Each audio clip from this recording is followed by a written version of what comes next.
বাংলাদেশ জাতীয়তাবাদী যুব দলের ৪৭তম প্রতিষ্ঠা বার্ষিকী উপলক্ষে আলোচনা সভা ও দুস্থদের মাঝে তবারক বিতরণ করা হয়েছে। বঙ্গ টিভির স্টাফ রিপোর্টার শামীমা খানম বেবির তথ্যচিত্রে থাকছে বিস্তারিত। মঙ্গলবার ২৮ অক্টোবর গাজীপুর সিটি কর্পোরেশনের ৫৬ নং ওয়ার্ডের মেগা সিটিতে এই কর্মসূচি পালন করা হয়।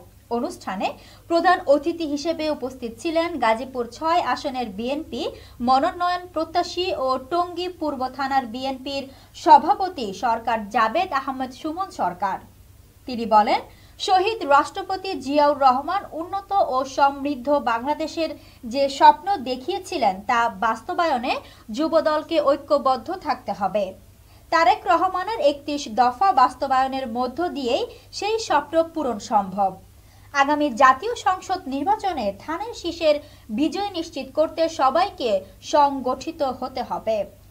সভাপতির বক্তব্যে আকবর হোসেন ফারুক, গাজীপুর মহানগর যুবদলের ১ নং যুগ্ম আহ্বায়ক ও টঙ্গী পূর্ব থানার আহ্বায়ক বলেন, ৫ আগস্টের আগে যারা বিএনপির সাথে থেকে হামলা মামলার মুখোমুখি হয়েছেন তারাই আগামীতে নেতৃত্ব দেবেন।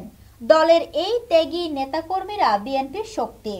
এ সময় উপস্থিত ছিলেন গাজীপুর মহানগর যুবদলের সিনিয়র যুগ্ম আহ্বায়ক বেনজির আহমেদ পিন্টু, ৫৬ নং ওয়ার্ড বিএনপির সভাপতি গাজী আমানুল্লাহ আমান, যুবদল নেতা আবুল হোসেন, জাবেদ মাহমুদ, আব্দুল কুদ্দুস শীতল, আব্দুস সালাম সহ আরো অনেকেই। অনুষ্ঠান শেষে উপস্থিত নেতৃবৃন্দ এবং কর্মীদের মাঝে তবারক বিতরণ করা হয়।